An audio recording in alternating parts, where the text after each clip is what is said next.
Alhamdulillahi Rabbil Alamin. Assalatu wassalamu ala ashrafil anbiya wal mursalin wa ala alihi wa ashabihi at-tayyibin al-bayamin.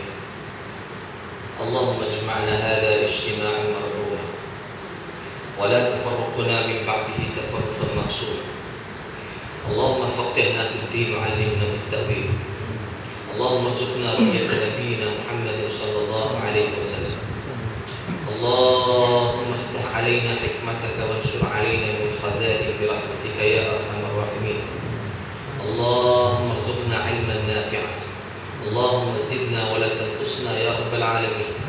Allahumma ansur al-islam wal mujahidin fi kulli makan.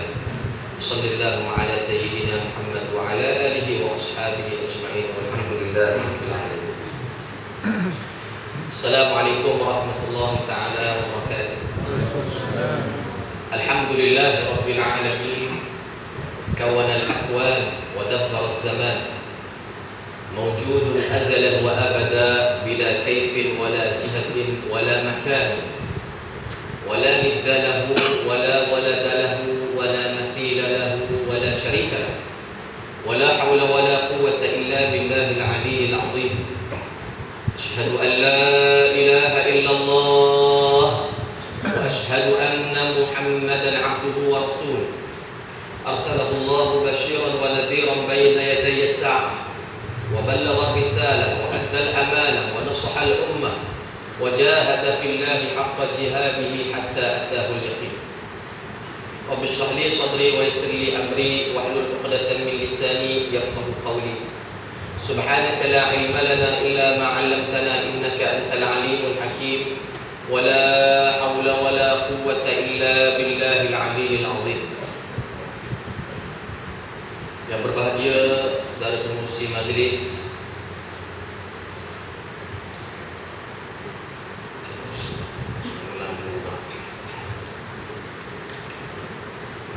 yang berbahagia Tuan Haji Rosli bin Muhammad, Pengurusi Surau Ihsaniyah, yang berbahagia Tuan Imam Haji Khairul, Tuan Haji Muhin, Ketua Biro Dakwah, Datuk-datuk, tuan-tuan guru, ustaz-ustaz, muslimin muslimat, hadirin dan hadirat yang dirahmati oleh Allah Subhanahu wa taala.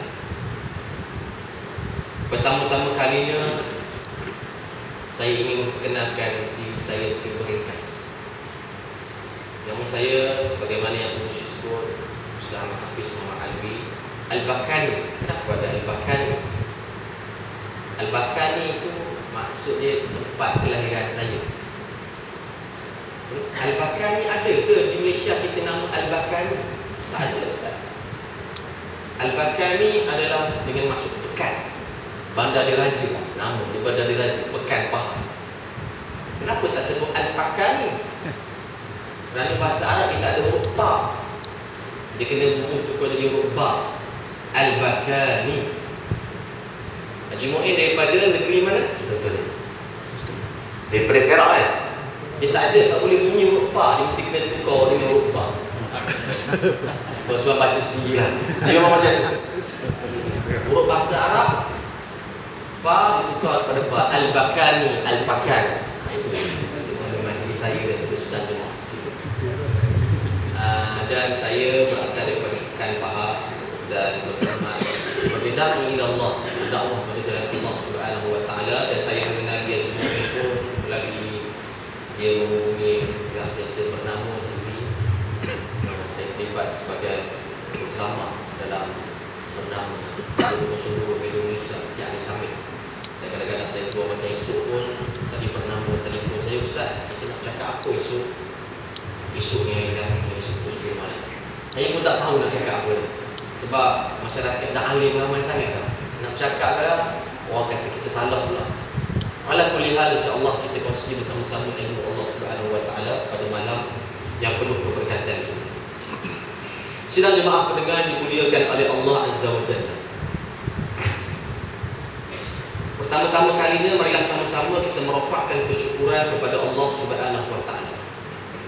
Kita bersyukur di atas nikmat, yakni pemberian kebaikan yang paling besar Allah Ta'ala berikan kepada kita. Ada dua nikmat sebagaimana yang kita tahu.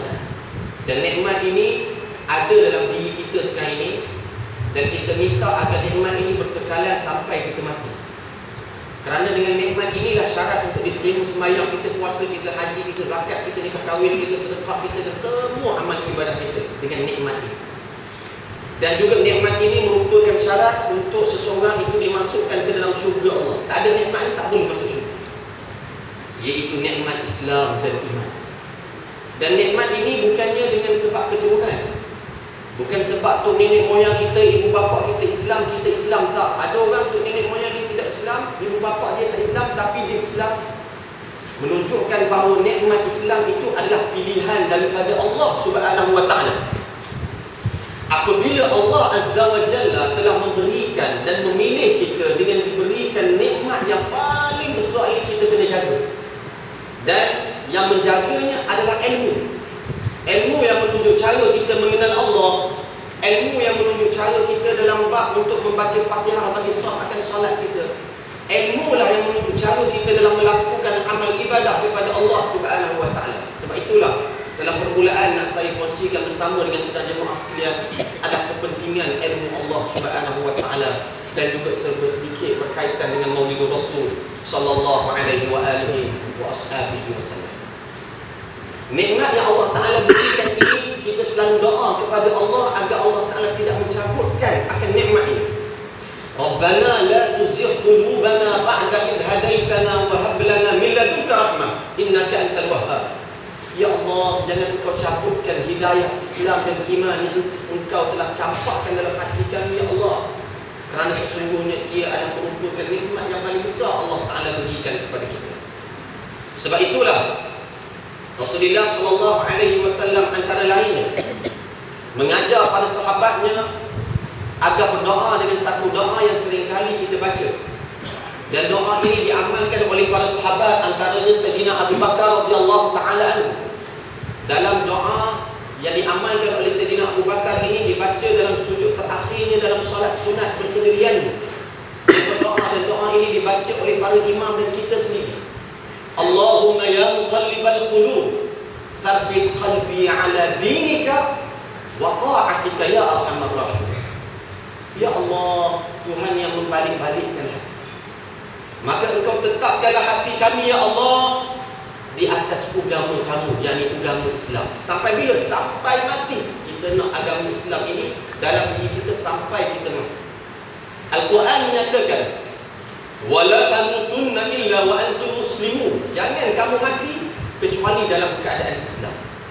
Wa'bud rabbaka hatta ya'tiyakal yaqin. Dan beribadahlah kamu kepada Allah sampai kamu meninggal dunia. Menunjukkan bahawa Islam itu didirikan, kehidupan kita itu didirikan di atas kedua nikmat yang paling besar ini, iaitu Islam dan iman. Dan yang boleh mengenal dan boleh menjaga akan nikmat ini adalah dengan ilmu. Sebab itulah kita duduk dalam majlis ilmu Allah Subhanahu wa ta'ala. Kalau kita baca hadis, kita dengar tok guru mengajar hadis, membaca ayat-ayat Al-Quran, banyak menceritakan tentang kepentingan ilmu Allah. Walaupun sepatutnya saya tak cerita dah tentang kepentingan majlis ilmu, sebab semua dah datang majlis ilmu. Tapi untuk tarhib, untuk kita sentiasa cinta kepada mana-mana saja ilmu Allah Subhanahu wa ta'ala, di mana saja majlis ilmu Allah Subhanahu wa ta'ala yang berlandaskan dengan ilmu ahli sunnah wal jamaah. Kita ambil contoh dalam hadis yang diriwayatkan oleh Abu Dzar Al-Ghifari yang dinukilkan oleh Ibnu Hibban. Suatu hari Rasulullah sallallahu alaihi wasallam bersabda kepada seorang sahabat yang bernama Abu Dzar Al-Ghifari. Maknanya bersabda kepada kita, ya Abu Dzar, li an taghdwa fatata'allama ayatan min al-Quran khairul laka min an tusalliya mi'ata rak'ah wa li an taghdwa fatata'allama baban min al-kitab khairul laka min an tusalliya alf rak'ah. Hei Abu Dzar, hendaklah kamu sentiasa menyibukkan diri kamu, cari sibuk, bukan lari daripada sibuk, mempelajari ilmu Allah walaupun satu ayat daripada kitab Allah, satu ayat daripada kitab Allah, pahala dia menyamai 100 rakaat sembahyang sunat. Hei Abu Dzar, hendaklah kamu sentiasa menyibukkan diri kamu mempelajari ilmu Allah walaupun satu bab, satu tajuk. Tadi satu ayat, ini satu tajuk daripada kitab Allah, pahala dia menyamai 1000 rakaat sembahyang subuh. Pahala tak nampak, kebajikan tak nampak, rahmat tak nampak, kebaikan tak nampak, syurga tak nampak. Benda yang tak nampak inilah kita duduk dalam majlis ilmu Allah Subhanahu wa taala, dan bukan kerana dunia. Kita datang untuk capai redha daripada Allah Subhanahu wa taala.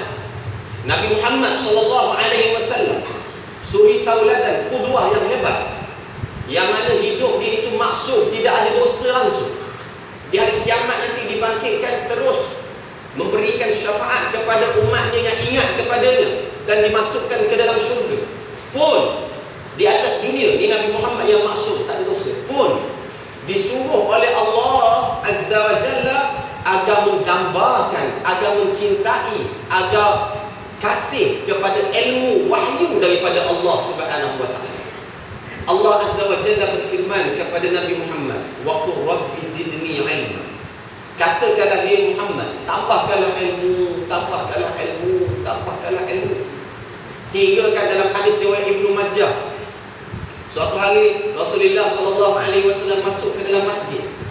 Lalu dia mendapati ada dua kelompok sahabat. Satu kelompok sahabat sedang berzikir, la ilaha illallah, la ilaha illallah, benda baik zikir. Dan satu kelompok lagi sedang menuntut ilmu Allah. Maka Rasulullah masuk dan dia pergi kepada majlis ilmu Allah. Dan Rasulullah bersabda, kilal majlisaini khair, walakin hadha afdal. Kedua-dua majlis ni majlis baik, tapi majlis ini adalah majlis yang paling baik yang Rasulullah sallallahu alaihi wasallam cinta. Sebab itulah kalau sidang jemaah pernah pergi menunaikan amalan ibadat haji ataupun umrah, pergi ke Madinatul Rasul sallallahu alaihi wasallam, di dalam Masjidil Nabawi, di antara mimbar Nabi Muhammad dengan kubur Nabi Muhammad, yakni bilik Nabi Muhammad sallallahu alaihi wasallam, ada satu tempat di antara keduanya yang amat sempit, yang mana masyarakat umat Islam berebut-rebut nak sembahyang di situ walaupun 2 rakaat. Kerana Rasulullah menyatakan barang siapa yang solat di situ seolah-olah dia solat dalam syurga Allah. Rasulullah menamakan itu sebagai Raudhah. Raudhah apa maksud? Sebagaimana sidang jemaah pun mengetahui, iaitu taman syurga Allah. Dan yang keduanya, yang juga dinisbahkan sebagai taman syurga Allah, itu di Masjidil Nabawi. Rasulullah bersabda, fa idza maradtum bi riyadil jannah farka'u.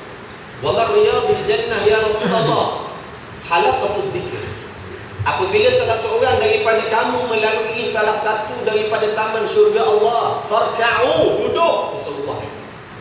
Sahabat bertanya kepada Rasulullah, wa ma riyadil jannah ya Rasulullah? Apakah yang dimaksudkan dengan taman syurga yang kamu suruh kami duduk? Halaqatul dzikr, duduk dalam majlis ilmu Allah Subhanahu wa taala. Maknanya kita duduk dalam taman syurga Allah. Cuma bidadari tak ada, cuma tidak ada buah-buahan yang setia serana, tidak ada air yang mengalir di bawahnya daripada susu, daripada arak yang tidak memabukkan. Kalau ada semua ni berdebu dah orang datang majlis ilmu. Tapi kita datang kerana Allah Subhanahu wa taala, kerana ia adalah majlis Rasulullah sallallahu alaihi wasallam. Malaikat datang, kita selalu dengar orang kata majlis ilmu, malaikat datang, malaikat datang, malaikat datang. Betul. Dalam hadis riwayat Muslim, Rasulullah mengatakan, inna lillahi malaikatan sayyaratan fudula yatatabba'una majalis adh-dhikr fa aynama wajadu qa'adu ma'ahum wa haffa ba'dhuhum ba'dha hatta yamla'u baina as-sama'i wal ardh. Sesungguhnya Allah Azza wa Jalla memiliki bala tenteranya daripada kalangan malaikat. Fa aynama wajadu qa'adu, malaikat ni di mana-mana saja dia jumpa majlis ilmu, qa'adu ma'ahum, dia duduk bersama dengan orang dalam majlis ilmu. Wa haffa ba'dhuhum ba'dha, dan dia mengembangkan sayap rahmatnya di antara bumi dan juga langit. Sebagaimana kita selalu mendengar hadis yang sahih menyatakan, jarak di antara bumi lapisan yang pertama dengan langit yang pertama itu adalah 500 tahun perjalanan. Maknanya rahmat malaikat begitu banyak. Apa maksud rahmat daripada malaikat? Malaikat tolong doakan keampunan kepada orang yang duduk dalam majlis ilmu Allah. Sifat malaikat, la ya'sunallaha ma amarahu wa yaf'aluna ma yu'marun. Malaikat tidak pernah langsung melakukan maksiat dan sentiasa melakukan apa yang diperintahkan oleh Allah. Maknanya doa daripada malaikat mustajab. Dan tidak ada apa yang paling besar kita harapkan daripada Allah, keampunan. Malaikat tolong doakan kepada orang yang ikhlas kerana Allah untuk menuntut dan mengetahui dan mendalami akan ilmu Allah Subhanahu wa ta'ala. Kalau kita melihat dalam hadis riwayat Bukhari, Rasulullah pernah mewasiatkan kepada para sahabatnya, ya ayuhan nas, hadis riwayat Bukhari, ya ayuhan nas ta'allamu fa innamal ilmu bit ta'allum wal fiqhu bit tafaqquh faman yuridillahu bihi khairan yufaqihu fid din. Hei sekalian manusia, carilah ilmu dengan cara belajar, berburu. Ilmu agama tak boleh diambil dengan baca buku semata-mata, tak boleh. Kerana walaupun benda itu betul, kadang-kadang ibarat kehendak dalam buku ini maksud dia lain, tapi dia faham kod lain, maka berburulah dia dengan syaitan. Hatta Al-Quran sendiri pun wajib kita kena berburu dengan guru itu sendiri. Rasulullah SAW menyatakan, hei sekalian manusia, carilah ilmu dengan cara berburu, belajar. Wal fiqhu bit tafaqquh, dalamikanlah ilmu fiqh sampai kamu boleh beramal dengan fiqh itu sendiri. Kalau belajar bab solat sampai kamu boleh solat, belajar bab zakat sampai kamu boleh zakat dengan cara yang telah ditentukan dalam syariat Islam. Faman yuridillahu bihi khairan yufaqihu fid din. Barang siapa Allah Taala nak orang itu jadi baik, Rasulullah kata, tanda Allah Taala nak orang itu jadi baik, razaqahu ilma. Ini yang pertama. Allah Azza wa Jalla merezekikan ilmu dulu ke dalam diri. Allah Azza wa Jalla beri ilmu dulu, bukannya harta, bukannya kesihatan, bukannya kekuatan, tetapi ilmu dulu Allah Taala campakkan ke dalam diri seseorang. Itu tanda Allah Taala sayang dan nak orang itu jadi baik. Sebab itulah dalam hadis riwayat Bukhari yang lain, sebab kita duduk dalam majlis Rasulullah SAW, kita kena ingat pentingnya ilmu Allah Subhanahu wa ta'ala. Dalam hadis riwayat Bukhari yang lain, kita dengan majlis ilmu ini sekurang-kurangnya kena ada 4 peringkat. Dan jangan ada peringkat yang kelima, fatuhliku, Rasulullah kata binasa. Yang pertama, Rasulullah menyatakan kun aliman, jadi orang alim. Jadi orang alim ni bukanlah maksud jadi ustaz, tak. Jadi orang yang kenal Allah. Semua orang wajib kenal Allah, sama ada dia ustaz ke, tok guru ke, kiai ke, orang biasa ke, orang bekerja ke, orang tak bekerja ke, orang pencen ke, orang yang makan gaji besar ke, makan gaji buta ke. Kalau dia orang Islam, mesti dia kena kenal Allah. Wajib dia kena kenal Allah, wajib dia kena salat, wajib dia kena jadi alim untuk baca Fatihah bagi sah akan solat tersebut. Kena jadi orang alim, Rasulullah kata. Kalau tak boleh juga jadi orang alim, al-muta'alliman, jadi orang yang belajar bersungguh-sungguh, masuk universiti, masuk kolej, masuk pondok, masuk pusat-pusat pengajian dan sebagainya. Tak ada masa juga untuk menjadi orang yang muta'alliman. Ustaz, kita orang tak larat dah ustaz, nak masuk belajarnya, nak masuk universiti tak terimanya, umur dah berapa dah ni, lanjutnya mata pun tak nampak, cuma mata tahu 4, 5, 6 kali pecah, tak terima dah, universiti tak terima dah, sibuk lagi bekerja, nak cari nafkah lagi kepada anak isteri dan sebagainya, tak ada masa nak belajar bersungguh-sungguh. Tak apa, jangan cari alasan dengan ilmu Allah. Jadi orang yang mustami'an, orang yang mendengar, faham dan terima. Itu maksud mendengar. Ada orang mendengar tapi tujuan dia nak mengutuk. Ada orang mendengar tapi dia tak faham. Faham? Tak faham ustaz, tak jadi. Saya minta sidang jemaah sekalian pun kena faham apa yang saya kongsikan ilmu pada malam yang penuh keberkatan ini. Kita dengar, kemudian kita faham dan kita terima. Ada orang dengar tapi dia tak faham, apatah lagi nak terima. Ada orang dengar, dia faham apa yang ustaz cakap tapi tak nak terima, walaupun daripada Quran dan juga hadis, maka dia tidak termasuk daripada kalangan mustami'an.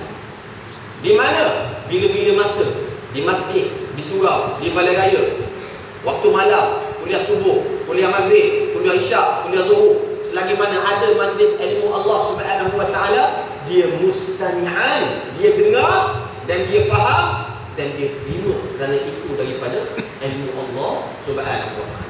Tak ada masa juga nak mustami'an, sibuk 24 jam. Mungkin mengalahkan robot kan? Robot pun kadang-kadang kena cas juga, bateri dia kena cas, tapi dia betul-betul sibuk masa nak pergi majlis ilmu. Saya pun betul 24 jam saya kerja. Ya kerja apa kita tak tahu dah. Tapi memang betul-betul sibuk.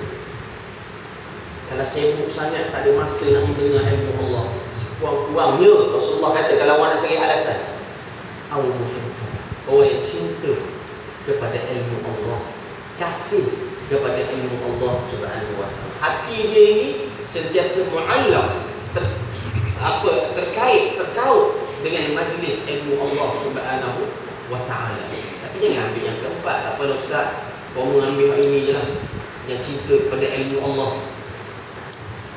Kita dalam masalah dunia kadang-kadang tu nak rumah yang paling besar, cuma dapat tak dapat je. Kereta yang paling hebat, isteri suami yang paling hebat, anak yang paling cerdik. Itu yang paling hebat dalam dunia. Tapi dengan ilmu Allah, segelintir masyarakat di luar sana, dia kata Rasulullah pun sayang lagi. Orang yang cinta kepada ilmu Allah, saya cinta pun tak apalah, tak datang majlis ilmu. Jangan macam tu. Sekurang-kurangnya kita mustami'an, dengar akan ilmu Allah Subhanahu wa taala. Dan jangan jadi yang kelima, wala takun khamisan. Jangan jadi orang yang kelima. Apa dia? Benci kepada ilmu Allah, marah kepada ilmu Allah, boring dengan ilmu Allah Subhanahu wa taala. Dan penyakit yang kelima ini jaga, ataupun kadang-kadang, ataupun mungkin tak ada langsung di kalangan umat Islam yang benci kepada ilmu Allah. Cuma ada segelintir lah masyarakat di luar-luar sana, dia mungkin menyatakan Allah masjid surah ihsaniyah, lepas maghrib ada kuliah sambutan Maulidul Rasul, ada ceramah, lepas subuh hari Sabtu hari Ahad ada kuliah, tak habis-habis dengan kuliah. Jangan kita boring dengan ilmu Allah, jangan kita rasa puas dengan ilmu Allah Subhanahu wa taala. Kalau ada sifat sedemikian, Rasulullah kata fatuliku, niscaya binasalah seseorang. Dan banyak ayat Quran, hadis-hadis yang menceritakan dan menggalakkan kita menuntut ilmu Allah daripada kita dalam buaya sehinggalah ke liang lahat. Sama ada formal ataupun tak formal, itu sama ada di sekolah, di masjid, di balai raya, di surau, maka tuntutlah ilmu Allah Subhanahu wa taala untuk amalan kita, untuk mendekatkan diri kita melakukan ketaatan kepada Allah Subhanahu wa taala. Itu sebuah peringkat tentang kepentingan majlis Rasulullah sallallahu alaihi wasallam. Dan alhamdulillah kita berada di dalam bulan Rabiul Awal, bulan keberkatan, yang mana keberkatan ini Allah Subhanahu wa taala pilih kepada Rasulullah sallallahu alaihi wasallam dilahirkan dalam bulan yang penuh keberkatan ini. Tetapi bila kita melihat beberapa hadis yang lain yang sahih yang diriwayatkan oleh Imam Muslim, contoh Rasulullah menyatakan inna min afdalil ayyam yaumil arafah wa kama inna min afdalil ayyam yaumil usbu' yaumul jum'ah. Sesungguhnya Rasulullah menyatakan semulia-mulia, paling mulia hari dalam setahun adalah hari Arafah. Hari umat Islam berwukuf di Arafah, kerana hari itu hari yang paling mustajab. Sebagaimana semulia-mulia hari dalam seminggu adalah hari Jumaat. Sebagaimana semulia-mulia bulan daripada sekian bulan adalah bulan Ramadan. Sebagaimana semulia-mulia malam adalah malam Lailatul Qadar. Ini hadis yang sahih yang diterima pakai oleh seluruh ulama-ulama hadis. Tengok Rasulullah sallallahu alaihi wasallam, dia tidak dilahirkan dalam bulan Ramadan, yang mana bulan Ramadan adalah semulia-mulia bulan. Kerana apa? Kerana Nabi Muhammad sallallahu alaihi wasallam lebih mulia daripada Ramadan. Nabi Muhammad lebih mulia daripada hari Jumaat. Nabi Muhammad lebih mulia daripada malam Lailatul Qadar. Nabi Muhammad lebih mulia daripada hari Arafah. Bulan Rabiul Awal tumpang keberkatan Nabi Muhammad sallallahu alaihi wasallam, menunjukkan bahawa bulan Rabiul Awal sendiri pun tumpang keberkatan Nabi Muhammad sallallahu alaihi wasallam. Nabi Muhammad tidak dilahirkan pada hari Jumaat, tapi dilahirkan pada hari Isnin, menunjukkan hari Isnin menumpang berkat Nabi Muhammad, sebab Nabi Muhammad lebih mulia daripada hari Isnin, lebih mulia daripada hari Jumaat, lebih mulia daripada malam Lailatul Qadar dan sebagainya. Itu hebat Nabi Muhammad sallallahu alaihi wasallam. Sebagaimana dalam hadis riwayat Muslim, ketika mana sahabat bertanya kepada Rasulullah sallallahu alaihi wasallam, kenapa disunatkan berpuasa pada hari Isnin? Kita ada sunat puasa hari Isnin dan juga hari Khamis. Maka Rasulullah sallallahu alaihi wasallam bersabda, "Dzatal yaum wulidtu fihi wa unzila alayya al-wahyu." Kerana pada hari Isnin aku dilahirkan dan pada hari Isnin diturunkan wahyu kepada aku. Itu kemuliaan yang ada pada diri Nabi Muhammad, insan yang lebih mulia daripada malaikat, yang lebih mulia daripada manusia dan juga jin, lebih mulia daripada semua nabatat yang ini makhluk-makhluk yang keras, makhluk-makhluk yang lembut dan sebagainya. Maka Rasulullah sallallahu alaihi wasallam afdalul makhluqat, semulia-mulia makhluk yang Allah Azza wa Jalla ciptakan, dan kebetulan dia adalah nabi kepada kita, dan kita ini adalah umat Nabi Muhammad sallallahu alaihi wasallam. Bahkan Allah Azza wa Jalla menyatakan kuntum khaira ummah, kita semua adalah sebaik-baik umat. Kerana sebab apa? Sebab Nabi Muhammad sallallahu alaihi wasallam adalah penghulu segala para nabi dan penghulu segala para rasul alaihi wassalatu wassalam. Sebab itulah kita bergembira dengan kelahiran Nabi Muhammad sallallahu alaihi wa alihi wasallam. Sedang jemaah pendengar yang dimuliakan oleh Allah Subhanahu wa taala, jikalau kita melihat daripada sudut amal ibadah kita, contohnya solat maghrib. Solat maghrib kalau kita niatkan bahawa itu adalah solat sunat, maka tak sah akan maghrib.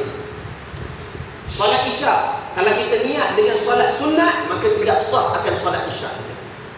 Puasa bulan Ramadan, zakat fitrah, haji dan sebagainya, semuanya innamal a'malu binniyat. Semua amalan itu adalah dengan niat. Begitu juga dengan Maulidur Rasul sallallahu alaihi wasallam. Maka kita kena mengetahui apakah hukum sambutan Maulidur Rasul. Sebagaimana solat pun kita wajib meletakkan bahawa maghrib itu adalah wajib di atas aku untuk melakukannya kerana Allah Subhanahu wa taala, sebab kita belajar hukumnya adalah wajib. Begitu juga sambutan Maulidur Rasul sallallahu alaihi wasallam adalah merupakan perkara yang amat-amat digalakkan di dalam Islam. Sebab apa kita kena ketengahkan keharusan sambutan Maulidur Rasul? Yang pertamanya, kedengaran mutaakhir ini dan juga sebelum-sebelum ini, orang-orang yang pakai serban, pakai jubah, nama tok guru, nama ustaz, nama kiai, nama apa segala title sekali mana pun, bila tiba sambutan Maulidur Rasul sallallahu alaihi wasallam, mereka boleh hina sambutan Maulidur Rasul. Ini keluar dalam paper, dalam majalah, keluar melalui statement yang dikeluarkan. Wal'iyadzubillah, antara lainnya mengatakan umat Islam yang beragak itu berhabis duit beragak itu lebih baik duit yang habis beragak itu diberi kepada untuk membaiki tandas.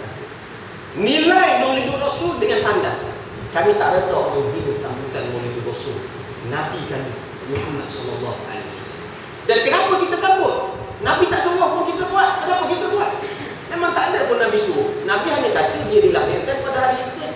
Dan Nabi tidak mewasiatkan kepada sahabatnya, sambutlah birthday aku, sambutlah Maulidur Rasul, sambutlah hari kelahiran aku. Tak ada. Oleh sebab demikian kita kena ulang kaji. Sedang jemaah semua saya kira boleh katakan semua dah tahu kenapa kita sambut Maulidur Rasul sallallahu alaihi wasallam. Ala kulli hal, walau bagaimanapun kita kena kongsi juga untuk ulang kaji diri saya dan juga sedang jemaah semua. Yang pertama, amalan Maulidur Rasul sallallahu alaihi wa alihi wasallam ini dikira sebagai bid'ah hasanah. Bid'ah maksudnya benda yang baru, hasanah yang baik. Sebab apa baik? Sebab ada padanya sandaran Al-Quran dan juga hadis. Apa yang dimaksudkan sandaran Al-Quran dan juga hadis? Dalam Maulidur Rasul kita baca Al-Quran, kita cerita kisah Nabi, kita memberi makan kepada orang contohnya, dan buat benda-benda kebaikan. Bukan kita berkafir, mendedahkan aurat, melalak sana, melalak sini dan sebagainya. Tak, kita melakukan amalan-amalan yang baru dalam agama tapi bertepatan dengan syariat Islam, sebab ada padanya bacaan Al-Quran. Imam Syafi'i radhiyallahu taala anhu dalam kitab Manaqib Asy-Syafi'iyah menyatakan bid'atu darban, bid'ah darban. Benda yang baru dalam agama ada dua. Yang pertama disebut bid'ah mamduhah, bid'ah yang baik, bid'ah hasanah. Dan yang kedua bid'ah sayyi'ah, benda yang baru tapi yang buruk, yang tercela, yang tidak ada sandaran dia, nas dia, kebaikan dia daripada Quran dan Sunnah, bahkan berlawanan daripada Quran dan Sunnah. Itu disebut bid'ah sayyi'ah, benda yang baru yang bercanggahan daripada Al-Quran dan juga Sunnah.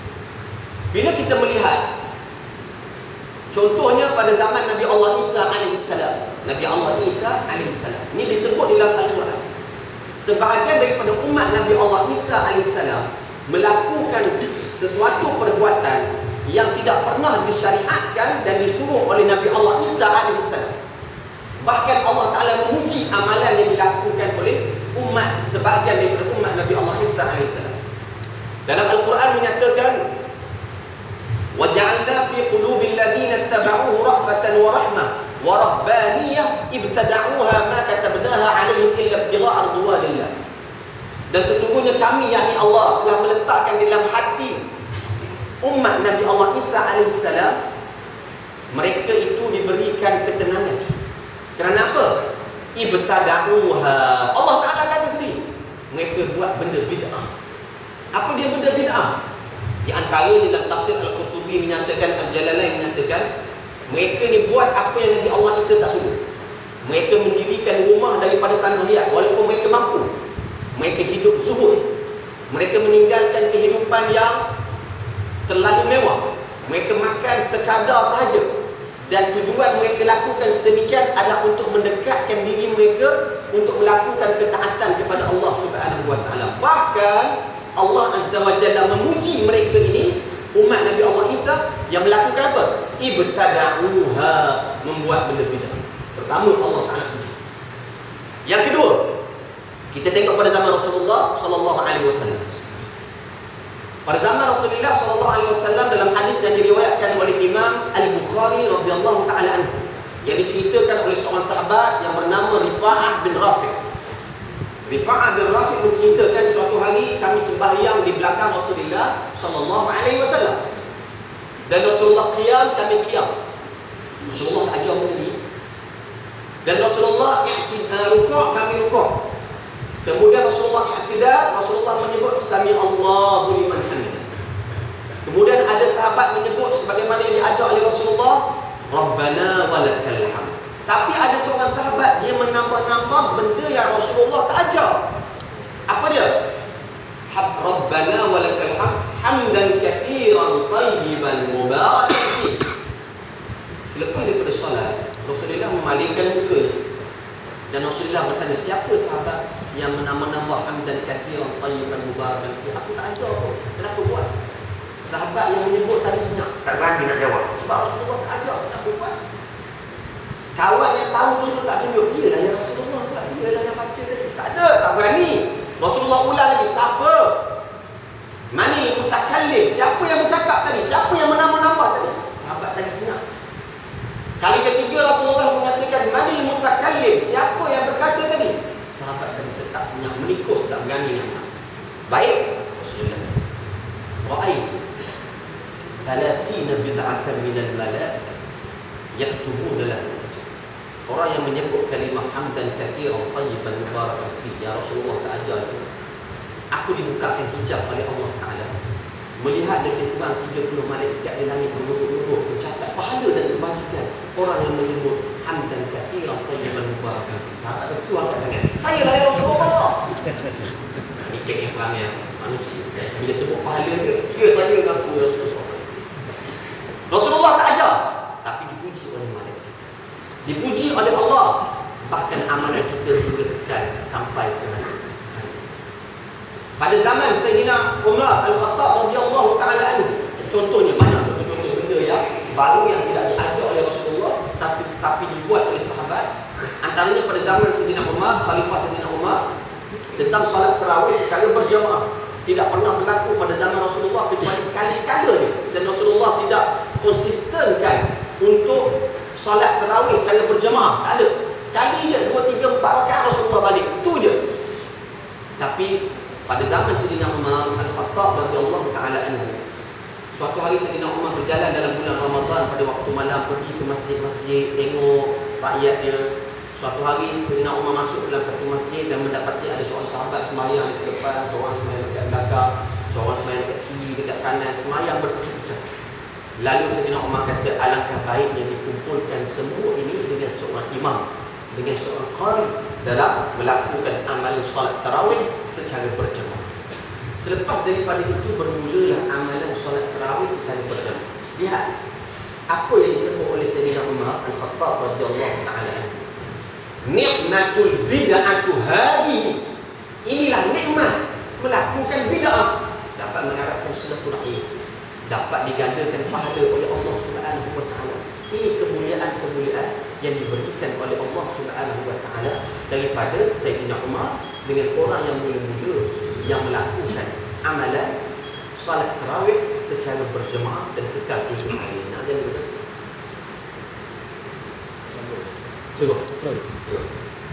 Terus sebab apa? Sekarang ni notis sebab pukul 12 dah. Tapi insyaAllah sekejap lagi kalau rasa panjang Ustaz. Tapi lagi baru boleh berdosa tak cerita sebab keharusan kisah Nabi. InsyaAllah kita cerita kepada Nabi Muhammad. Lima sikit pun tak apa. Orang mukmin dalam hadis riwayat Muslim mengatakan, hadis riwayat Muslim, la yasma'u mu'min min khairin yasma'uhu hatta yakuna muntahahu jannah.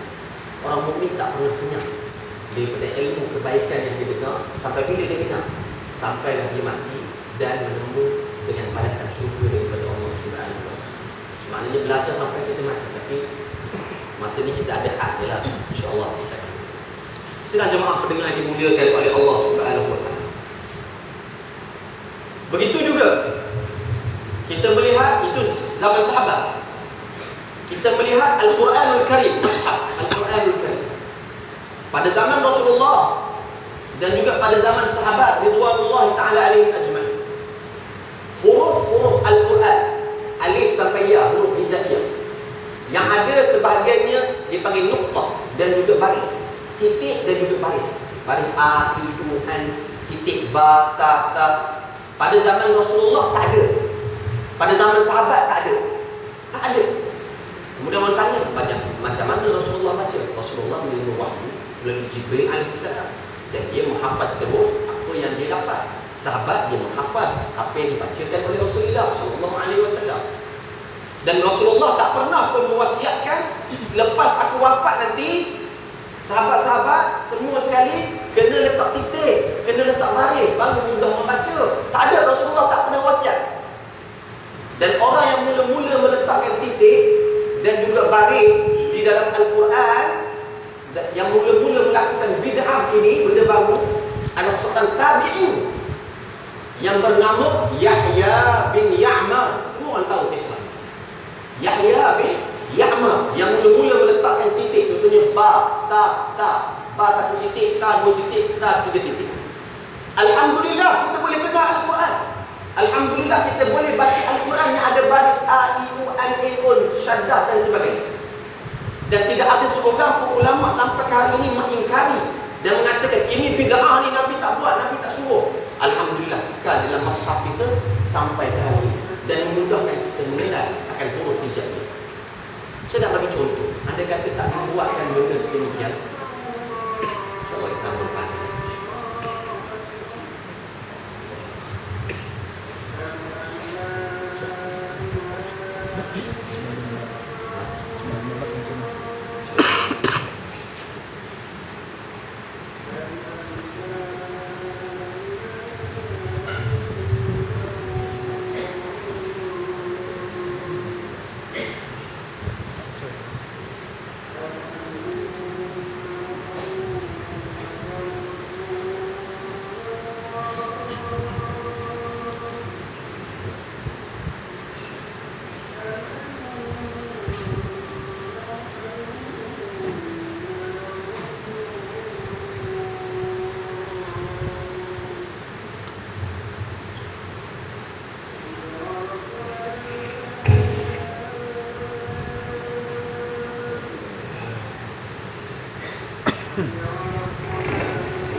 Yahya bin Ya'mar, seorang tabi'in yang mula-mula melakukan perkara bid'ah di dalam Al-Quran.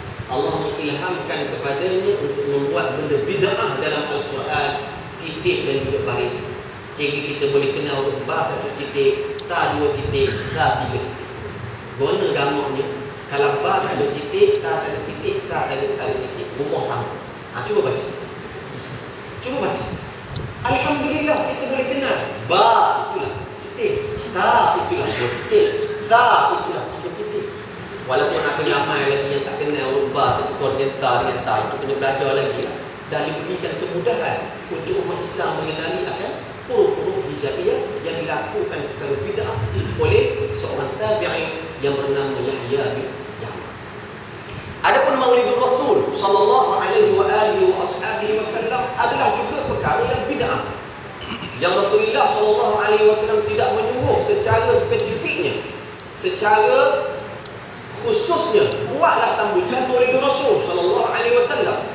Tetapi jikalaulah perkara itu ada sandarannya bahawa Rasulullah kata dia dilahirkan pada hari Isnin dan dia bergembira dengan hari Isnin, sebab itulah kita semua disunatkan untuk berpuasa pada hari Isnin, dan begitu juga yang dilakukan oleh para ulama al-amili, bahawa ia merupakan perkara yang amat baik yang dilakukan oleh seluruh umat Islam, bahawa ia dikira sebagai bid'ah hasanah. Dan orang yang mula-mula, sebagaimana yang kita selalu mendengar cerita kisah yang masyhur, bahawa orang yang mula-mula melakukan sambutan Maulidur Rasul secara besar-besaran, menyembelih ternakan ribuan binatang ternakan, bukan ratusan, ribuan, kerana syukur dia kepada Allah Ta'ala di atas nikmat ini, yang mana ia merupakan seorang raja, Al-Malik Muzaffaruddin bin Zainuddin. Al-Malik Muzaffaruddin bin Zainuddin, di ramai orang kenal nama dia. Dia ni raja di kota Irbil di Iraq, seorang ulama, seorang waliullah, dan dengan terlebih dahulu dia kumpulkan dulu ulama Syafi'i, Hanbali, Maliki, Hanafi, tanya dulu boleh tak buat ni, sebab Nabi tak suruh pun kita buat. Maka ulama menyatakan boleh buat selagi mana padanya ada benda yang baik, baca Al-Quran, beri makan orang, tanda syukur kita kepada Allah Subhanahu Wa Taala, kita menyembelih binatang ternakan. Bukankah kita bila diberikan zuriat ataupun diberikan anak ataupun cucu, selepas daripada 7 hari kita buat apa? Kita buat amalan akikah, tanda bersyukur kita kepada Allah Subhanahu Wa Taala kerana ada keturunan zuriat kita menyembelih binatang, bagi ternak, bagi makanan kepada orang lain, tanda syukur kita kepada Allah. Ini Nabi Muhammad sallallahu alaihi wasallam. Apatah lagi kita bersyukur di atas nikmat yang Allah Taala berikan kepada kita. Al-Malik Muzaffaruddin bin Zainuddin, raja di Irbil di Iraq, dan ia ini merupakan ibar kepada seorang sultan juga yang agak tidak terkenal di kalangan kita, tak macam Al-Malik Muzaffaruddin bin Zainuddin. Kalau sebut Malik Muzaffaruddin bin Zainuddin, ramai orang kenal kan, tapi ipar dia ni ramai orang tak kenal. Yang turut merayakan sambutan Maulidur Rasul iaitu Sultan Salahuddin Al-Ayyubi. Mana yang lebih kenal? Sultan Salahuddin Al-Ayyubi turut merayakan sambutan Maulidur Rasul sallallahu alaihi wasallam. Sultan Salahuddin Al-Ayyubi berpegang dengan akidah Ahlussunnah wal Jamaah, menghafaz Al-Quran sebelum menjadi sultan, hafaz kitab Tanbih fi Fiqh Syafi'i, dia hafaz kitab Tanbih, sentiasa melazimi akan majlis ilmu Allah Subhanahu Wa Taala, berpegang kepada akidah Ahlussunnah wal Jamaah Al-Asy'ariyah. Asy'ariyah kita lah. Apa itu Al-Asy'ariyah? Yang belajar sifat 20, bukan Asy'ari Arkam tu, dia lagi tukar pula. Ada orang tertukar dia sebut Asy'ari Arkam. Ramai orang kat luar sana dia tak kenal Ahlussunnah wal Jamaah. Hati-hati golongan Musyabbihat, Al-Wahabiyah pun mengaku Ahlussunnah wal Jamaah. Kita tak.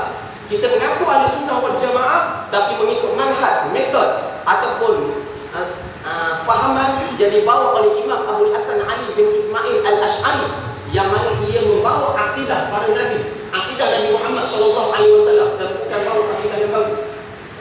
Sultan Salahuddin Al-Ayyubi yang turut merayakan sambutan Maulidur Rasul sallallahu alaihi wasallam. Al-Hafidh Imam As-Suyuti, Al-Hafidh Imam As-Sakhawi, Al-Hafidh Imam An-Nawawi, ulama kepada mazhab Syafi'i, Ibnu Hajar Al-Asqalani, ulama hadis yang masyhur, Dan seluruh ulama-ulama Islam meletakkan, jumhur ulama mengatakan harus dan boleh melakukan sambutan Maulidur Rasul sallallahu alaihi wa ashabihi wasallam, sebagaimana dalam kitab mereka Husnul Maqsud fi Amal al-Maulid, dan banyak kitab-kitab yang menceritakan tentang Maulidur Rasul sallallahu alaihi wa ashabihi wasallam. Alhamdulillah kita buat di Malaysia. Kita pun, saya pernah cerita juga sebelum ini di tempat-tempat lain, mungkin di sini saya tak cerita lagi, tapi tempat-tempat lain saya ada cerita. Di Malaysia kita pun orang yang mula-mula melakukan sambutan Maulidur Rasul sallallahu alaihi wasallam juga bukan calon-calon orang, secara besar-besaran dibuat. Seorang waliullah, tuan guru, ni baru tuan guru, bukan tuan guru untuk bid'ahkan amalan Maulidur Rasul. Tuan guru Haji Abdul Rahman bin Haji Uthman bin Haji Senik, yang terkenal dengan, kalau Kelantan ni tahu, yang terkenal dengan panggilan Tok Selehu di Kelantan, seorang waliullah. Dia yang melakukan amalan Maulidur Rasul, beragak dan sebagainya. Ada orang kata buat pernah nak beragak, buat letih je, buat penat je. Rasulullah SAW berjalan, kita nak merasa kepahitan Rasulullah mungkin tak sampai dalam diri kita. Nabi Muhammad berjalan berdakwah, dia pergi ke Taif, di mana batu oleh kanak-kanak orang musyrikin di Taif, sehingga meleleh darah yang paling mulia Rasulullah, sehingga basah dalam kasut Rasulullah dengan darah itu sendiri, kerana nak memperjuangkan akan agama Allah Subhanahu wa taala. Kita berjalan semua berkasut.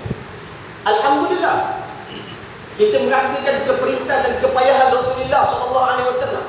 Bagaimana golongan Al-Ansar, mereka berdiri, mereka berjalan, mereka menaungkan, mereka memukul gendang bila menyambut kedatangan Nabi Muhammad SAW ke Madinatul Munawwarah. Apa salahnya kita berjalan?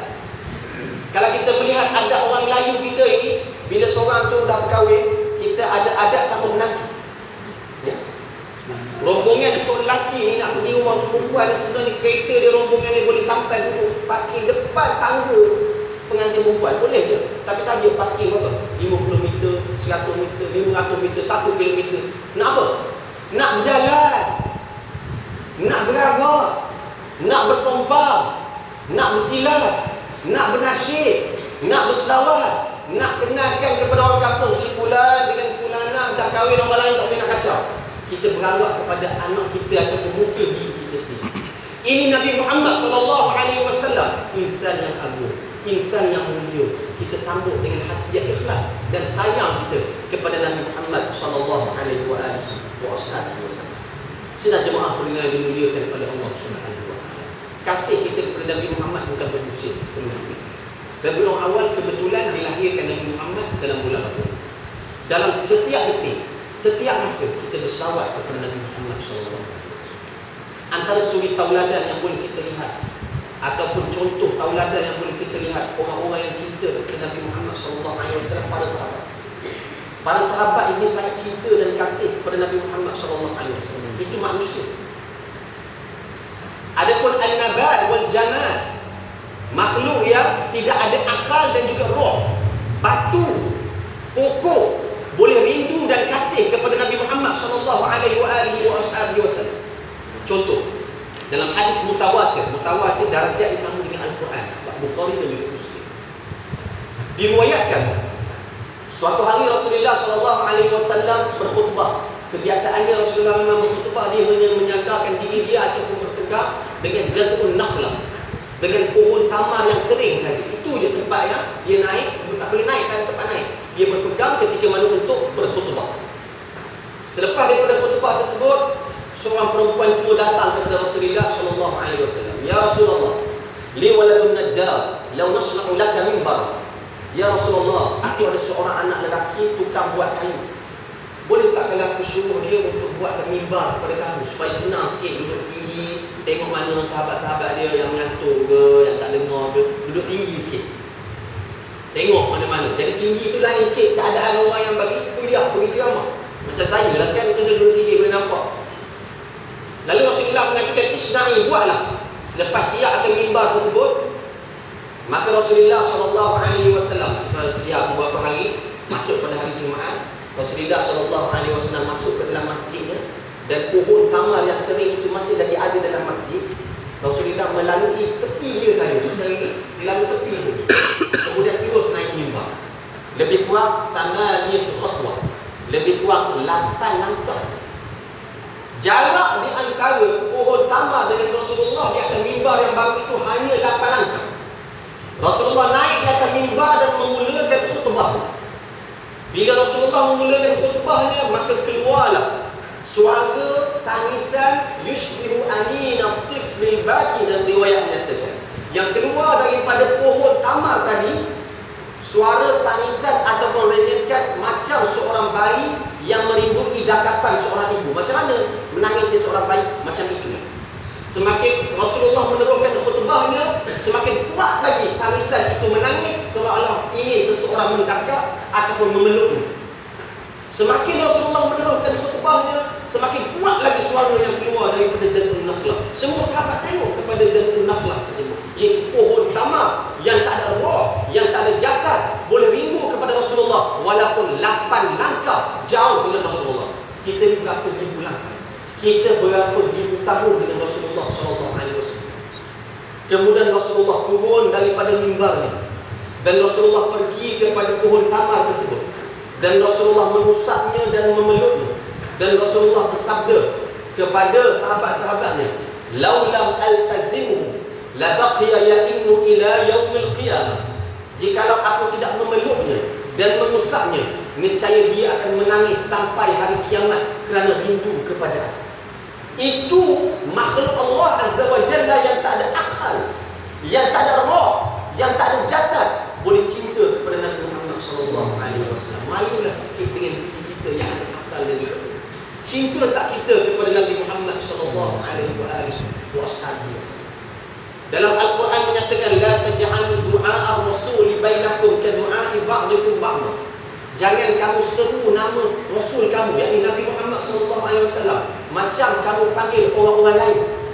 Zaman sekarang ni orang sebut Nabi Muhammad, dia boleh sebut mamak-mamak kampung dia. Ya, Nabi Muhammad itu dilahirkan macam mamak-mamak kampung dia. Tak ada ibrah, tak ada kebaikan. Selepas umur 40 tahun baru dia ada hubung kait dengan manusia. Kita tak reda orang hina Nabi Muhammad SAW.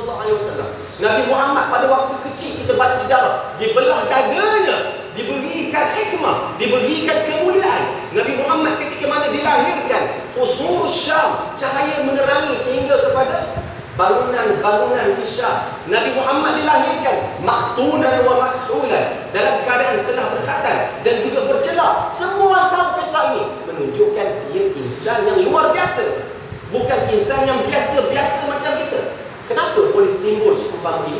Inilah fahaman golongan Al-Wahabiyah, golongan Mujassimah yang tak pandai reti kenal budi Nabi Muhammad sallallahu alaihi wasallam. Ingat, Nabi Muhammad yang memberi syafaat kita di hari kiamat. Umat Nabi Allah Ibrahim di antara syafaat yang besar, dijauhkan daripada kepanasan matahari.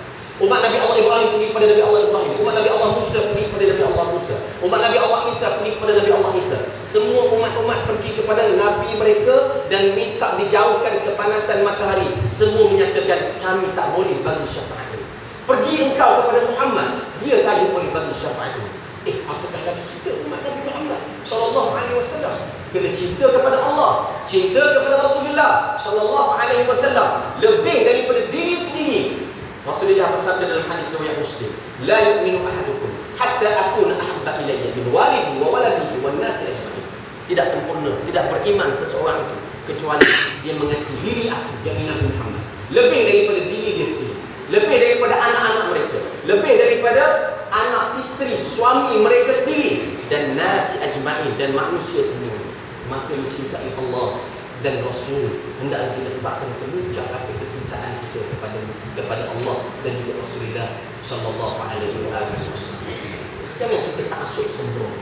Jangan kita melihat kepada ketokohan seseorang semata-mata. Tak, kita melihat kepada ilmu yang disampaikan. Kalau ilmu itu adalah memuji Nabi Muhammad, memuji Allah Subhanahu wa taala, tidak menghina Allah, tidak menghina Nabi Muhammad, maka itu kita yang sebagai umat Nabi Muhammad yang terima.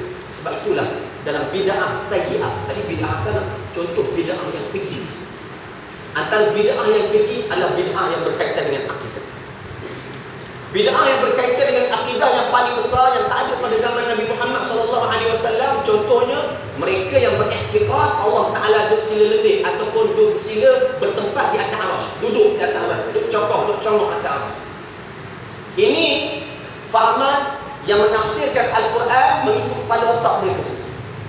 Al-Quran sebut dalam surah Taha, Ar-Rahmanu 'alal 'arsy istawa. Allah itu Ar-Rahman, istawa dekat aras. Apa maksud istawa? Berkuasa pada arasnya, bukan duduk. Dan tidak layak diisbatkan Allah Ta'ala itu bersifat duduk, kerana duduk oleh sifat manusia dan juga binatang. 99 nama Allah, 30 juzuk Al-Quran, Kutubus Sittah, Bukhari, Muslim, Abu Dawud, Sunan Sittah dan sebagainya. Semua tidak ada menyebut sifat Allah adalah jalisun, duduk, ataupun julus. Kita beriktikad Maha suci Allah daripada persamaan dengan makhluk. Dan dalam kaedah usul, saya ringkas saya nak kongsi juga, ada lafaz yang kita tujukan kepada makhluk dan ia wajib juga ditujukan kepada Allah, dan bukan bermaksud kita menyamakan Allah Ta'ala dengan makhluk. Contohnya, kita mengatakan orang itu boleh mendengar dan juga melihat, maka sempurnalah orang itu tidak pekak dan juga tidak buta, maka sempurnalah orang itu. Boleh tak kita mengatakan Allah Ta'ala itu mendengar dan juga melihat? Bukan sekadar boleh, wajib beriman Allah Ta'ala itu mendengar dan melihat. Bahasa Melayu kita sebut Maha mendengar dan juga Maha melihat. Kedua-duanya dalam bahasa Arab Sami' basir, mendengar dan melihat. Adakah kita menyekutukan Allah? Tak. Sebab dalam Quran sendiri sebut wa huwas sami'ul basir, dan dia Allah mendengar dan juga melihat. Cumanya mendengarnya Allah tidak sama dengan makhluk, bukan telinga, bukan gegendang, melihat tanpa mata, tanpa anak mata. Macam mana Allah Ta'ala mendengar tanpa telinga? Itulah Allah yang tak sama dengan makhluk. Yang kedua, kita menyatakan makhluk itu boleh berjalan, boleh berlari, boleh duduk, maka sempurnalah orang itu. Ada kaki, ada betis, ada telekong atas dan juga telekong bawah. Sempurnalah orang itu, tidak cacat. Boleh tak kita mengatakan Allah Ta'ala itu berlari, Allah Ta'ala itu turun air, Allah Ta'ala itu duduk, yang layak padanya? Tak layak. Tak layak Allah Subhanahu Wa Ta'ala bersifat duduk, sebab duduk itu adalah sifat makhluk. Imam Syafi'i kata Al-Mujassimu Kafir dalam kitab Najmil Muhtadi, dalam kitab yang dinukilkan oleh Al-Mu'ayyid Al-Qurashi, Najmil Muhtadi fi Rajmil Mu'tadi. Imam Syafi'i kata apa? Ini akidah Imam Syafi'i. Al-Mujassimu Kafir, man i'taqada anna Allah jalisun 'ala al-'arsy faqad kafar. Orang yang menjisimkan Allah itu tidak beriman. Barang siapa beriktikad anna Allah jalisun, Allah Ta'ala itu duduk di atas arsy, faqad kafara, maka terbatal akan iman dia, khuruj 'anil millah. Ada pula orang kata, Ustaz, saya mengatakan Allah bersemayam di atas arsy. Apa yang awak faham daripada bersemayam? Berkuasa, Ustaz. Maka tak ada kufur lagi. Tetapi dalam kamus peribahasa, kamus-kamus itu mengatakan bersemayam adalah dengan makna duduk. Sebab sebagaimana raja-raja kalau dia makan panggil bersantap, kalau dia duduk dia panggil bersemayam, kalau dia mandi dia panggil bersiram, kalau makan dia panggil bersantap, kalau duduk dia panggil bersemayam. Tapi kalau orang itu tak faham bersemayam itu adalah dengan maksud duduk dan dia beriktikad dengan maksud berkuasa, maka tidak ada kufur lagi seseorang itu. Tapi buat apa kita nak sebut bersemayam? Sebab dia maklumi bahawa bersemayam itu adalah dengan makna duduk. Maha suci Allah daripada bersifat duduk, ataupun dalam bahasa Kelatannya duduk sila lendir. Duduk sila lendir macam ni, duduk sila hormat dia. Allah Ta'ala bukan sila lendir. Allah Ta'ala bukan bertimpu. Allah Ta'ala tidak berhajat kepada tempat. Ini akidah Islam yang paling asas yang diceritakan oleh seluruh ulama-ulama kita. Kepentingan menjaga ilmu akidah, bahawa ia adalah merupakan akidah para nabi, sahabat dan ulama. Akidah Islam apa dia? Allahu mawjudun bila makani. Boleh kita sebut ramai-ramai sama boleh? Ini akidah Islam. Allahu mawjudun bila makanin. Allah ada tanpa bertempat. Allah exist without a place.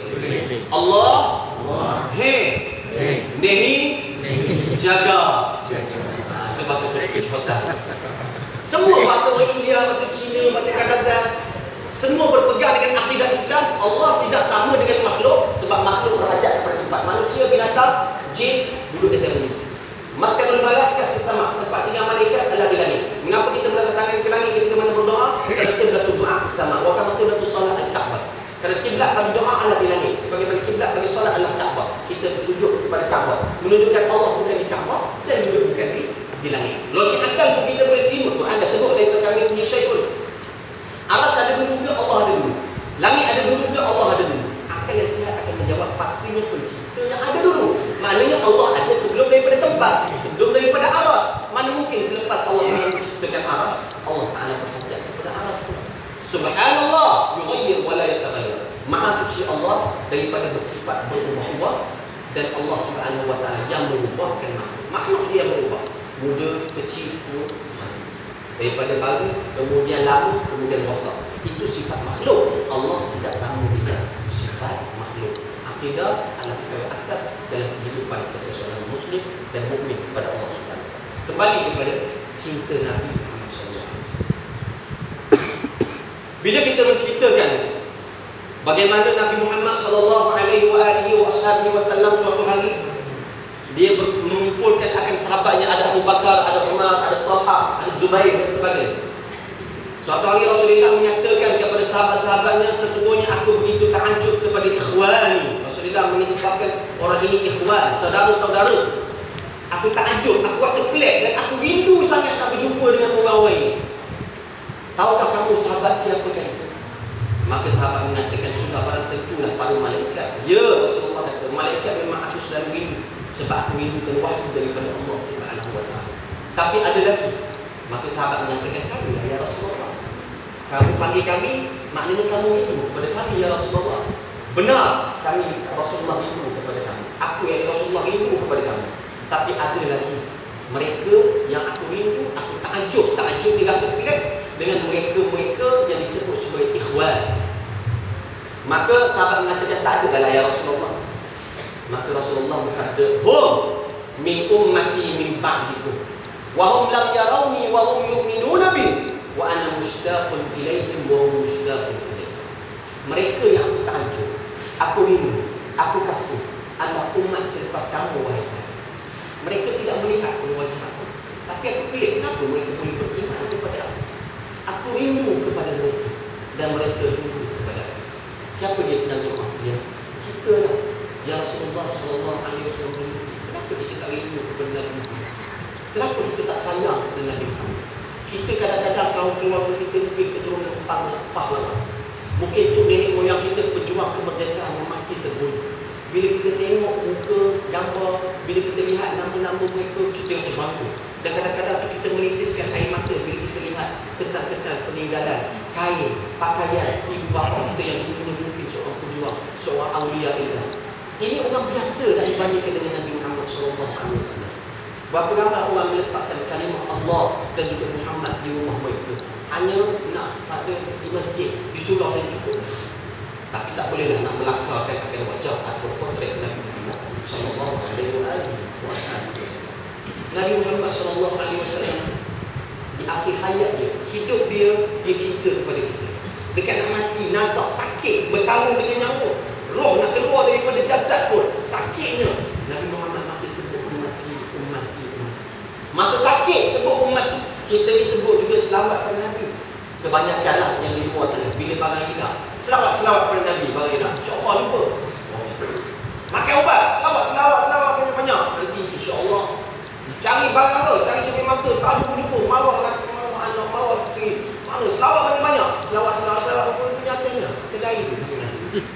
Orang kita cari barang, orang kita berselawat bila hilang barang. Tak, kita kena ingat Nabi Muhammad masa kita susah, masa kita senang. Kita kena berselawat kepada Nabi Muhammad SAW. Ketika mana malaikatul maut nak cabut nyawa Nabi Muhammad SAW, Nabi Muhammad yang bertarung dengan nyawa yang menipis peluh dengan lu'lu'ah. Fatimah menceritakan sebagaimana mutiara peluh Nabi Muhammad SAW. Nabi Muhammad celuk dalam air, sapu sikit dekat wajah dia, sakitnya alam sakaratil maut. Nabi Muhammad sebut ummati lagi. Nabi Muhammad bertanya, mana Jibril tak datang menjenguk kepada aku. Panggil Jibril. Jibril tunggu di kaki langit, tunggu roh Nabi Muhammad. Panggil dia. Jibril datang, turun dan menghadap Nabi Muhammad SAW yang dalam keadaan alam sakaratil maut. Jibril memalingkan mukanya, tak nak tengok Nabi Muhammad SAW. Wahai Jibril, jijik sangat ke aku ni wahai Jibril. Aku nak berpisah dengan kamu, nak berpisah dengan dunia, nak berpisah di antara roh dan juga jasad. Kenapa kamu tak nak tengok aku untuk buat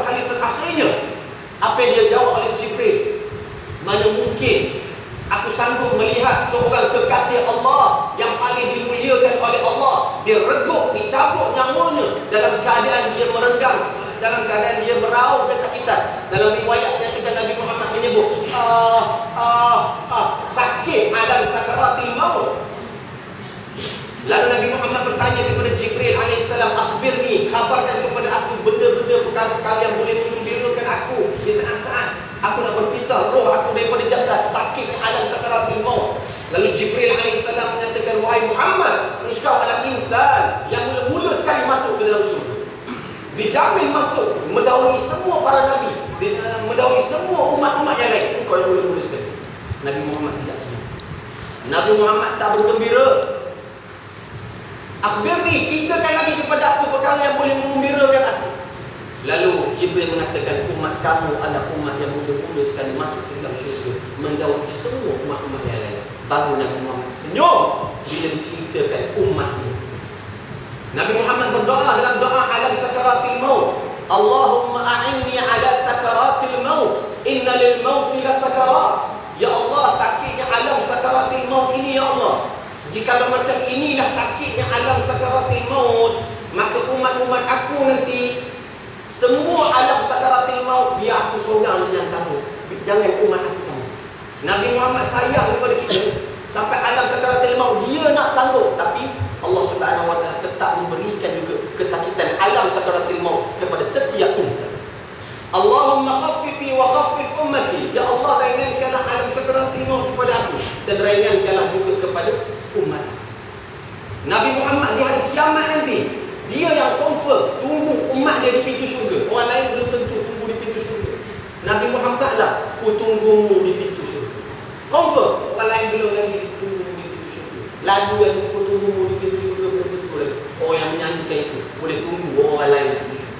Nabi Muhammad tunggu umat dia yang cintakan kepada Nabi Muhammad sallallahu alaihi wasallam, berselawat kepada Nabi Muhammad, hidupkan sunnah Nabi Muhammad sallallahu alaihi wasallam dalam diri kita. Kalau kita tengok dalam radio, dengarlah radio, dalam TV ada satu slot cerita tentang apa?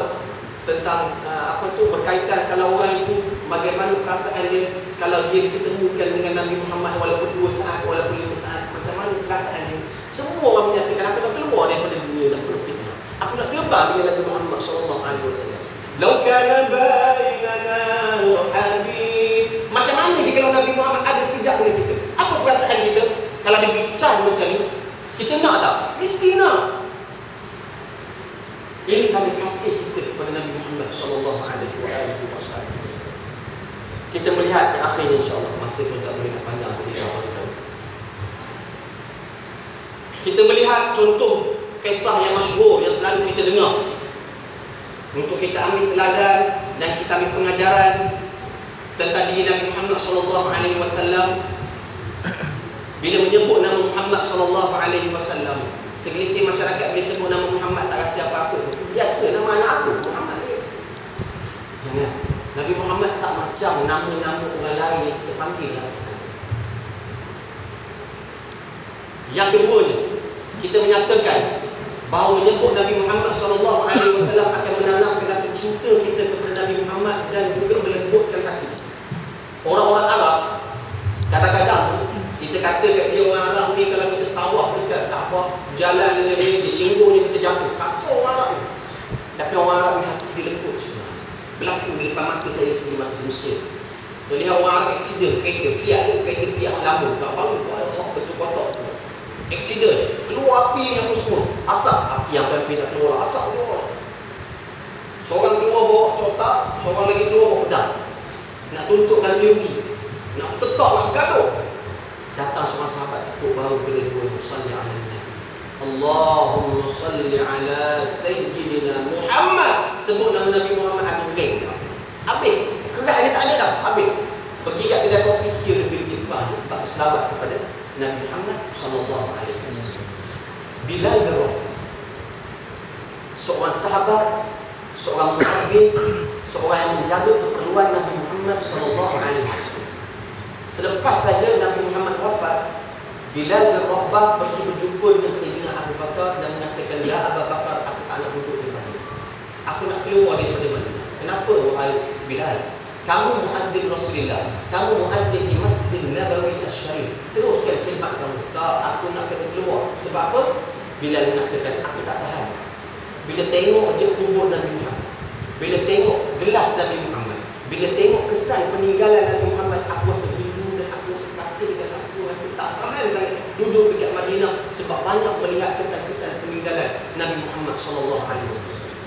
Lalu Abu Bakar menyatakan, kalau begitu kamu tetap nak keluar, pergi. Lalu Bilal bin Rabah pergi keluar daripada Madinah dan dia duduk di Syam, satu negeri yang sekarang ini namanya Syria. Duduk di satu kampung namanya Dariyah. Dia berkahwin di sana, orang kulit hitam kahwin dengan orang kulit putih, dapat ada orang kulit putih, dapat anak dan sebagainya. Duduk di sana tak jenguk-jenguk Rasulullah SAW. Sebab apa?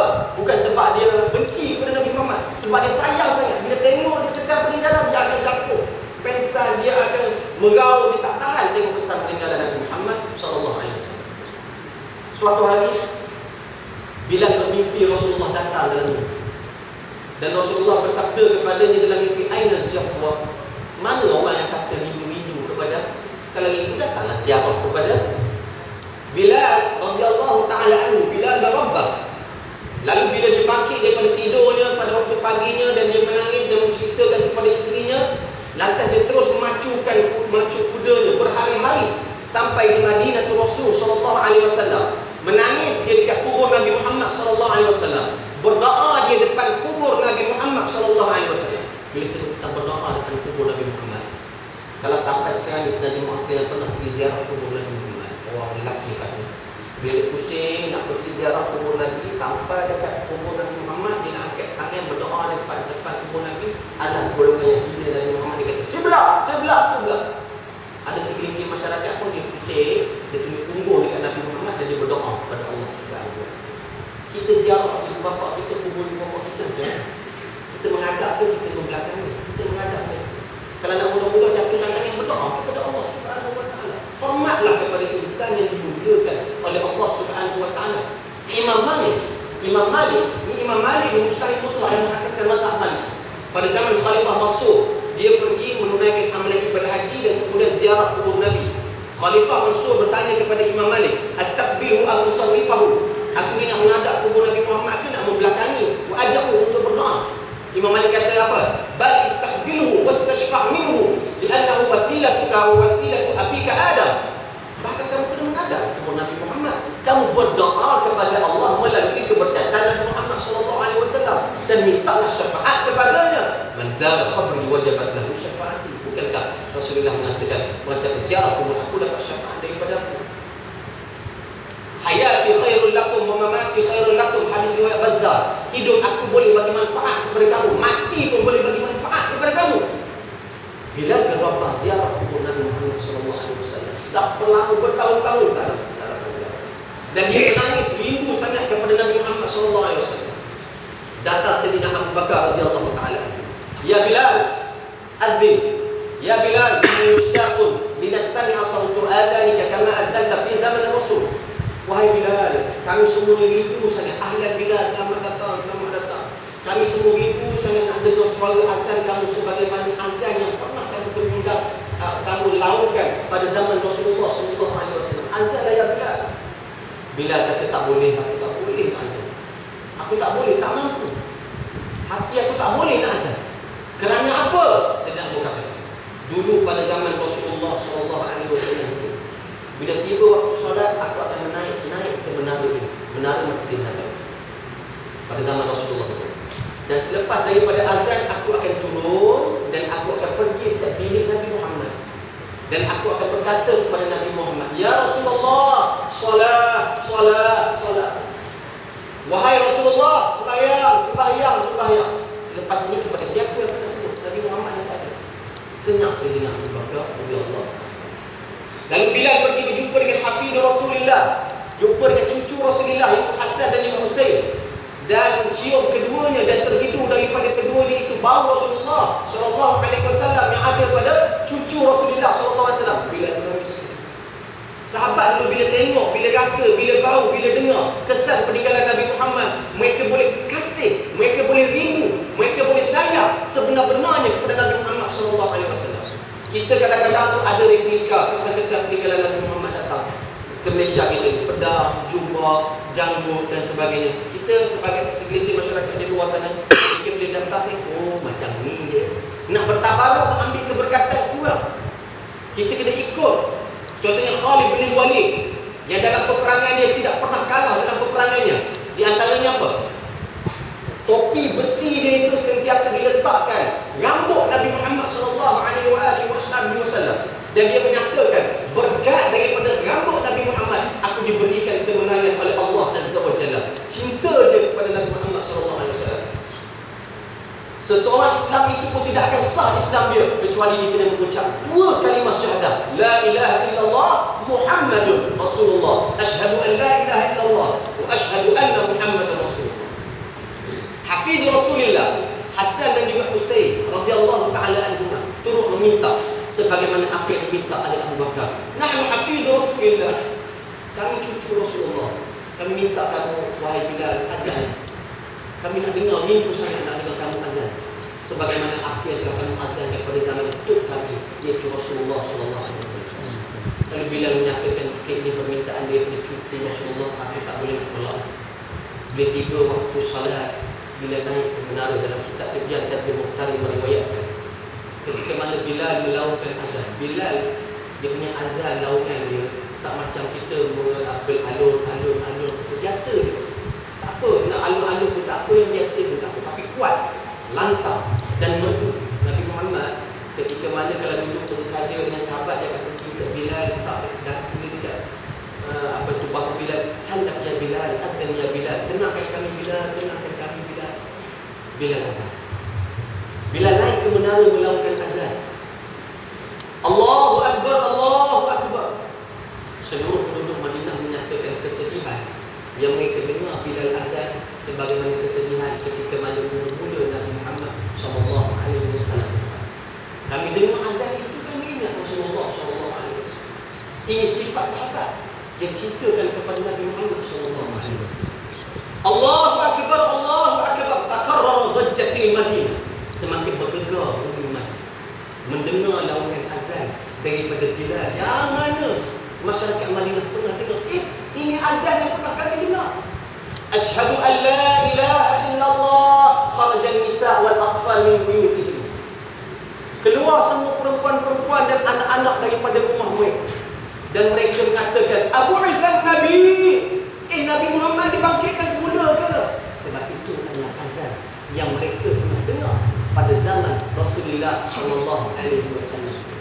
Itu sahabat punya kasih dan cinta bila dia mendengar, bila dia melihat, bila dia mengetahui, bila dia mengetahui kisah Nabi Muhammad SAW. Sehinggalah kepada kalimah Bilal menyebut wa asyhadu anna Muhammadan Rasulullah, Bilal jatuh pingsan. Dalam riwayat menyatakan Bilal tak dapat meneruskan azan kerana menyebut nama Muhammad SAW. Sahabat bila menyebut nama Muhammad, ihya fi qulubina, hidup dalam hati mereka itu, mereka cinta kepada Nabi Muhammad SAW. Bilal turun dan terus balik ke Syam disambut oleh sahabat yang lain kerana menyebut nama Muhammad sallallahu alaihi wa alihi wa ashabihi wasallam. Inilah tanda cinta kita, tanda kasih kita kepada Nabi Muhammad sallallahu alaihi wasallam sebagaimana para sahabat mencintainya.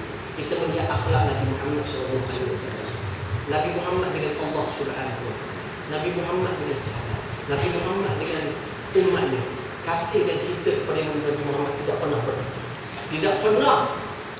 Di dalam kubur Nabi Muhammad sentiasa melindungi agar umatnya. Mana mungkin kita tak nak selawat kepada Nabi, kita tak nak cinta kepada Nabi Muhammad, kita tak kasih kepada keturunan Nabi Muhammad SAW. Mudah-mudahan dengan apa yang kita kongsikan bersama secara ringkas pada malam penuh keberkatan ini, agar kita dimuliakan oleh Allah Subhanahu wa taala sebagai umat Nabi Muhammad SAW yang cinta kepada Nabi Muhammad, yang kasih kepada Nabi Muhammad, yang sayang kepada Allah Subhanahu wa taala, mempertahankan agama Allah Subhanahu wa taala dalam diri kita, keluarga kita, anak-anak kita, dan kita minta Allah Taala mematikan kita dalam beriman kepada Allah dan duduk di bawah dewan Nabi Muhammad, di bawah payung emas Nabi Muhammad SAW. Hidup di dunia adalah sementara, hidup di akhirat semua macam kekal abadi. Sayyidina Umar Al-Khattab radhiyallahu taala anhu menyatakan, hasibu anfusakum qabla an tuhasab. Tazinu qabla an tuzan. Hitung diri kamu sebelum kamu dihitung. Timbang-timbangkanlah diri kamu sebelum kamu ditimbang oleh Allah.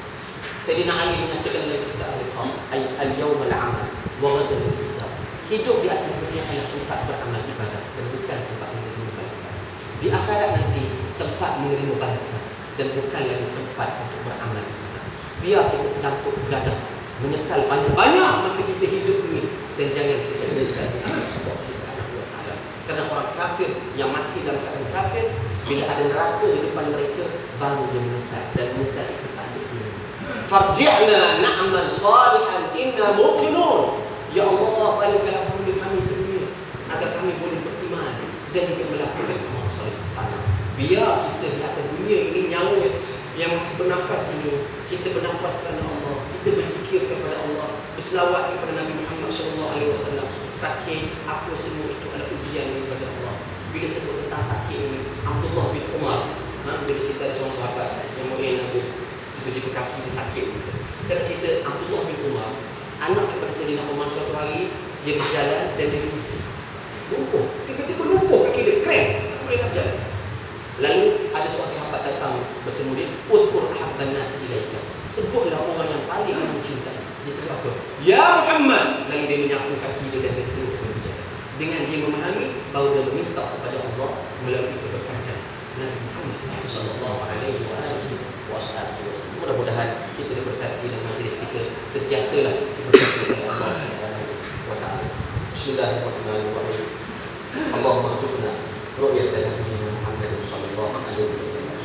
Allahumma khtim lana bi husnil khatimah wa la tahtim alaina ya Allah bi su'il khatimah. Allahumma ja'al tahta liwa sayyidina Muhammad sallallahu alaihi wasallam.